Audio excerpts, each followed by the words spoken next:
Bonjour à tous, j'espère que vous allez bien. Vous ne pouvez pas savoir à quel point je suis contente de vous retrouver pour ce tout premier épisode des Beauty News de 2024. Ce sont des vidéos que j'adore vous proposer puisqu'elles nous permettent de nous concentrer ensemble sur l'actualité de l'industrie cosmétique. Et alors autant vous dire que l'épisode du jour va être tout à fait complet puisque j'ai plein de choses à partager avec vous. J'ai voulu faire coïncider la mise en ligne de cette vidéo au lancement de la nouvelle collection Space Odyssey de Manucuriste, puisque vous le savez déjà, c'est vraiment ma marque d'amour en matière de vernis. Alors je remercie l'équipe de m'avoir fait parvenir ces nouvelles couleurs en avant-première pour que je puisse les tester et de collaborer avec moi sur cette petite partie de la vidéo. Ces 3 nouvelles couleurs vont donc être disponibles dès aujourd'hui sur les shops de Manucuriste. Comme d'habitude, je vous laisserai le lien direct en barre d'infos si vous avez un coup de cœur pour une ou plusieurs d'entre elles. Comme d'habitude, rien ne change. Elles vont être proposées au sein de la gamme Green classique, mais également dans la gamme Green Flash, qui est la gamme de vernis semi-permanent proposée par Manucuriste. Au cœur de leur formule, on retrouve toujours des ingrédients biosourcés et ce sont donc des vernis qui n'abîmeront pas vos ongles. Alors j'imagine que vous avez envie de voir ces nouveautés portées, alors je commence par mon coup de cœur de la collection qui ne va absolument pas vous surprendre. Il s'agit de la teinte Shell qui rejoint vraiment la collection de nude et de couleurs claires au sein de cette gamme Green ou Green Flash. C'est le vernis que je porte actuellement et que j'ai complètement adopté puisqu'il s'agit d'une très jolie base ivoire qui est parfaitement opaque mais qui possède des sous-tons un petit peu plus chauds effet coquille d'œuf. Alors pour ceux et celles qui se demandent comment se déroule une application de Green Flash, je vais vous montrer une petite démo, vous allez pouvoir constater à quel point c'est facile et rapide. On commence par appliquer une fine couche de la base numéro 1 qu'on passe sous lampe. On poursuit ensuite avec une fine couche de la couleur de notre choix, donc là je vais vous faire la démo avec la teinte Shell. On doit bien entendu la passer sous lampe. On opte ensuite pour une deuxième fine couche de cette couleur de façon à la rendre parfaitement opaque et on la passe sous lampe. Et alors dernière étape, vous l'aurez deviné, on va sceller le travail qu'on vient de réaliser grâce à l'application d'une fine couche du top coat numéro 3 sur l'ongle qu'on passe bien évidemment sous lampe. Et voici le résultat qu'on obtient. Si vous aimez les vernis à effet qui sont scintillants et hyper lumineux, je pense que la teinte Shimmer devrait tout particulièrement vous plaire. Il s'agit selon moi d'un vieux doré qui est hyper intense et le rendu sur l'ongle est sublime. En plus, si vous êtes amateur ou amatrice de nail art, je pense que c'est une super couleur pour réaliser des petits détails très sympas sur l'ongle. Et enfin, la dernière couleur lancée au sein de cette collection Space Odyssey, c'est la teinte Jade qui devrait vraiment vous plaire si vous êtes amateur ou amatrice de jolis verts hyper profonds. J'ai également un bon plan à partager avec vous puisque le code Manucuriste Low Dose a été réactivé. Il vous permet de bénéficier de 15% de réduction sur tous les shops de Manucuriste. Je vous laisserai les détails directement en barre d'infos et vous pourrez ainsi le copier-coller si vous voulez en profiter. Et alors très rapidement, je voulais également vous parler de cette autre nouveauté que Manucuriste a lancée en ce tout début d'année 2024. Il s'agit du masque SOS. Vous avez peut-être remarqué ces derniers jours que je n'ai pas porté de vernis puisque je testais ce produit, j'avais envie de repartir sur des bonnes bases, sur des ongles bien réparés puisque c'est un produit qui a été formulé pour des ongles abîmés, voire même très abîmés. C'est une nouveauté que je trouve hyper intéressante puisqu'elle contient des agents émollients, fortifiants mais également du panthénol qui crée une couche protectrice sur l'ongle pour l'hydrater, le réparer et en prendre soin. C'est un produit qui s'applique le soir avant d'aller se coucher et on le retire le lendemain matin sous forme en fait de masque peel-off et c'est hyper satisfaisant. D'ailleurs, ça ne tire pas du tout l'ongle, ça se retire vraiment très facilement. On peut s'en servir lorsque le besoin s'en fait sentir, par exemple entre 2 pauses de manucure ou bien en cure de 2 semaines pour profiter de tous ces bienfaits hydratants et réparateurs. Donc voilà, vous savez tout à propos de ces nouveautés de début d'année chez Manucuriste. N'hésitez pas à me dire en commentaire ci-dessous quelles sont celles qui vous plaisent le plus et on continue avec d'autres Beauty News. Que seraient nos vidéos Beauty News sans rachat ou fermeture de marque? Je vais commencer par ce volet parce qu'il y en a eu tellement ces dernières semaines. Le groupe Shiseido s'apprête à racheter la marque de skincare américaine Dr. Dennis Gross puisqu'il y a un accord d'acquisition qui a été signé entre les deux parties. Pour le moment, le montant n'a pas encore été validé ou communiqué. Ensuite, le groupe Puig vient d'annoncer le rachat d'une autre marque de skincare qui est Dr. Barbara Sturm dont on a déjà parlé sur la chaîne parce que c'est une marque hyper premium qui a été fondée en 2014. Dans 2 précédents épisodes de Beauty News, je vous avais annoncé que le groupe Unilever souhaitait se concentrer sur sa filiale Prestige et étoffer son portefeuille de marques. Et bien c'est chose faite puisqu'ils ont aussi annoncé un rachat de la marque de capillaire K18 qui a vraiment fait le buzz sur les réseaux sociaux. C'est un rachat qui intervient seulement 3 ans après son lancement et il faut savoir que la gamme de produits proposée est assez courte puisqu'elle ne compte que 6 références. Mais attendez, c'est pas tout, l'Occitane vient également d'annoncer le rachat d'une marque. Alors là je vais être obligée de reprendre mes notes parce que je ne l'ai jamais vue et pourtant apparemment elle existe depuis 40 ans. C'est une marque qui est spécialisée dans les fragrances d'ambiance de luxe et alors là préparez-vous pour un accent italien à couper au couteau. En même temps c'est bien simple, je n'ai tout simplement aucune base en italien. Il s'agit de Dr. Frances Firenze. Quelque chose comme ça s'affichera à l'écran. Alors c'est important à préciser parce qu'il peut y avoir confusion, ce n'est pas la marque L'Occitane qui rachète cette autre marque, c'est vraiment le groupe, parce que si vous ne le saviez pas, L'Occitane appartient au groupe L'Occitane, et dans ce même groupe on retrouve notamment les marques Melvita, Elemis ou encore Herborian. Alors ensuite une autre annonce que je vais suivre de très près, j'imagine que l'on pourra en reparler d'ici quelques mois lorsque la situation aura évolué, mais la marque Kosas a indiqué être potentiellement intéressés, non pas par un rachat cette fois-ci, mais par une revente. Ils ont même recruté ou mandaté apparemment une banque d'investissement qui est North Point pour pouvoir explorer cette possibilité. Alors ensuite au fil de mes vidéos Beauty News, vous avez dû remarquer qu'il y a de nombreux gros groupes de la cosmétique qui sont particulièrement intéressés dans le fait d'investir dans des startups, dans des petites marques innovantes ou encore dans des marques qui montent tout simplement. Et évidemment LVMH a été un peu précurseur à ce niveau-là puisqu'ils ont créé l'incubateur de marques de cosmétiques Kendo, dont on a aussi déjà beaucoup parlé. Mais c'était un peu la seule grosse structure identifiée pour ça. Et il y a eu 2 grosses annonces à ce niveau-là. Le groupe Estée Lauder a créé une structure dédiée justement à ces investissements qui s'intitule New Incubation Ventures et ils viennent tout juste justement d'investir dans une marque de parfum qui est chinoise qui s'intitule Melt Season. Ils venaient d'ailleurs également d'investir dans une marque de maquillage cette fois-ci qui est Code Mint en septembre 2023 et ils ont vraiment apparemment envie de se pencher sur le marché chinois de la parfumerie parce que j'ai pu lire un truc qui m'a vraiment étonnée, mais d'ici 2 ans, la Chine pourrait devenir le 2e marché mondial de la parfumerie fine après les États-Unis. J'étais choquée de lire ça. Pour moi, la France se situait vraiment dans bien justement ce top 1 ou 2.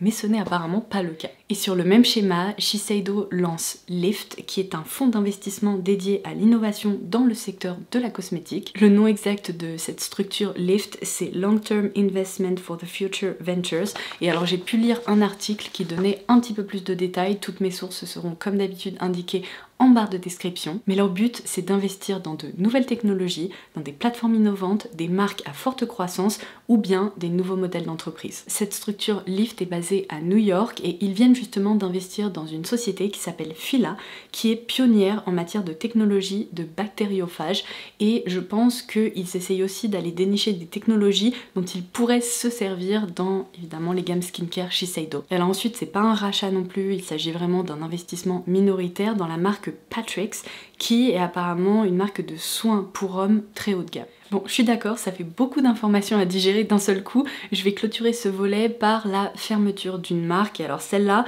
sincèrement, je me demande comment elle a fait pour tenir aussi longtemps, mais Jaclyn Cosmetics ferme ses portes. Vous savez, c'est la marque de la youtubeuse américaine Jaclyn Hill qui a été au cœur de nombreux scandales. Il me semble que le plus gros remonte à 2019 lorsqu'elle avait lancé des rouges à lèvres qui étaient visiblement moisis ou en tout cas dont la formule avait un gros problème puisqu'il y avait des petits poils qui commençaient à pousser sur les rouges à lèvres. Ça avait littéralement fait le tour des réseaux sociaux et d'internet et je me suis toujours demandé comment a-t-elle réussi à surmonter ça parce que ça avait été un shit show mais gigantesque. Bref, dans tous les cas, c'est officiel, la marque Jaclyn Cosmetics ferme ses portes. Alors je passe à quelques informations retail cette fois-ci. Sephora s'apprête à ouvrir sa 3e boutique en Angleterre. Vous vous souvenez peut-être que Sephora avait fait un gros retour sur le marché anglais l'année dernière avec 2 boutiques qui avaient ouvert à Londres et également le site internet. Et cette fois-ci, il va y avoir un magasin de 500 mètres carrés qui va ouvrir dans un centre commercial à Manchester. C'est prévu pour l'été 2024. Et alors d'ailleurs, information importante à noter, la la marque Glossier ou encore la marque de Lady Gaga qui est Haus Labs seront disponibles dans cette boutique à Manchester. Ce qui me fait un petit peu réfléchir puisqu'au moment où je filme cette vidéo, Sephora France a teasé l'arrivée d'une nouvelle marque sur ses réseaux sociaux et je me demande s'il ne pourrait pas justement s'agir soit de Glossier, soit de Haus Labs. Alors ensuite, il semblerait que cette année, la marque de skincare On the Wild Side va essayer de développer sa distribution en pharmacie puisque c'est une marque qu'on peut avant tout trouver en ligne sur leur site ou bien directement chez Sephora sur le site internet de Sephora, mais ils sont tentés par une petite percée dans le milieu de la pharmacie. La marque Les Parfums de Marly, qui a été fondée en 2009 et qui connaît d'ailleurs un succès international fulgurant, vient de s'offrir un nouvel écrin rue Saint-Honoré à Paris au numéro 326 pour être plus précise.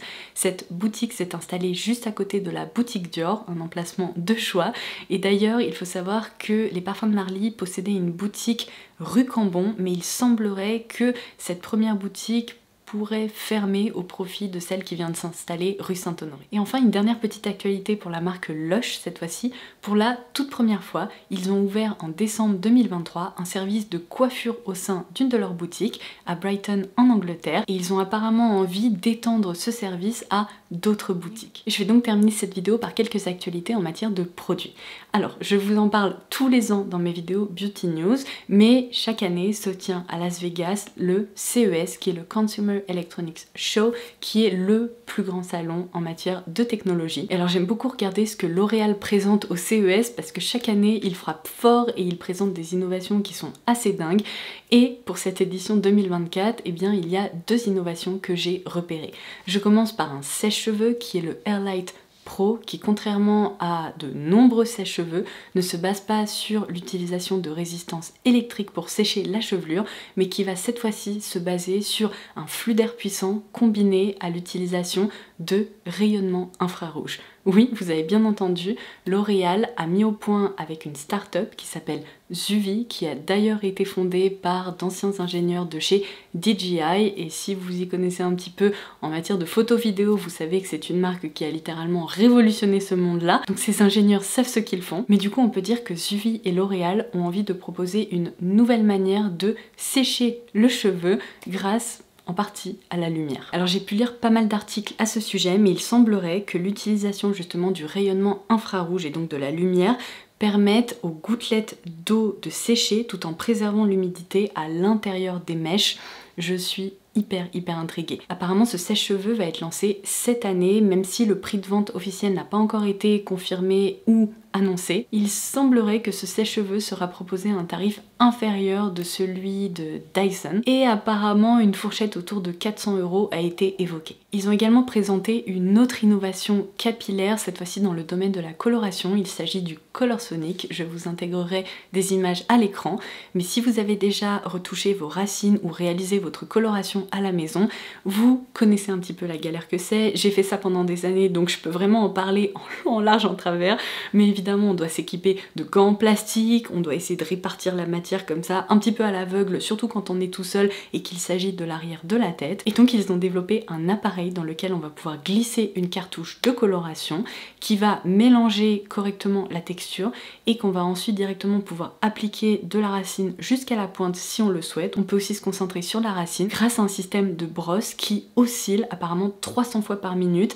et qui va justement répartir la matière parfaitement tout autour de votre tête et donc sur vos longueurs aussi. Alors on est d'accord, c'est une innovation beaucoup plus niche qui s'adresse quasiment uniquement à ceux et celles qui réalisent régulièrement leur coloration à la maison, mais l'outil a l'air vraiment assez perfectionné et très intéressant quand même. Je passe à deux gros lancements en matière de sérum pour ce début d'année 2024. Tout d'abord, la marque Fresh vient d'étoffer sa gamme au Lotus, dans laquelle on ne retrouvait que une crème de jour, une crème de nuit et peut-être un masque si je me trompe pas. Mais en tout cas, débarque dans cette gamme Lotus un sérum qui est à la fois anti-âge et resurfaçant, qui permet d'apporter de l'éclat au teint, qui permet aussi de lisser le grain de peau. J'ai hâte de me pencher sur son cas.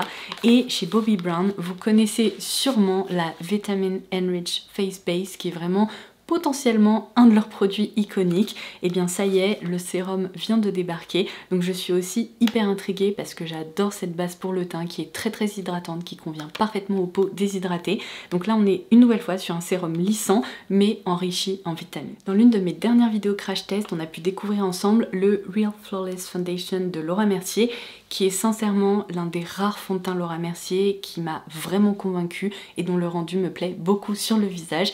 Et bien sachez que en ce tout début d'année 2024, la marque vient de lancer le sérum dans cette collection, donc je pense que je vais le commander et on le testera ensemble aussi. Et enfin, une dernière petite info pour la marque Glow Recipe. Vous savez sûrement que leur franchise phare et vraiment leur produit iconique, c'est la gamme Watermelon Glow, à base évidemment de pastèque. Et bien ils viennent d'annoncer le lancement d'une nouvelle essence ou d'une nouvelle lotion tonique, un peu à l'image de cette première lotion qui a rencontré un franc succès. Il s'agit de la Cloudberry Bright Essence Toner. Je ne sais pas encore quand est-ce qu'elle débarquera en France parce qu'apparemment ils ont tout d'abord prévu un lancement aux États-Unis. Et c'est tout. Cet épisode hyper complet est désormais terminé. J'espère qu'il vous aura plu. N'hésitez pas à me laisser un petit commentaire ci-dessous en me disant quelle est la nouvelle qui vous a le plus intrigué. N'oubliez pas que vous pouvez dérouler la barre d'infos pour profiter du bon plan sur l'e-shop de Manucuriste avec le code Manucuriste dose et également pour découvrir la nouvelle superbe collection Space Odyssey. Sur ce, je vous embrasse et je vous dis à très vite.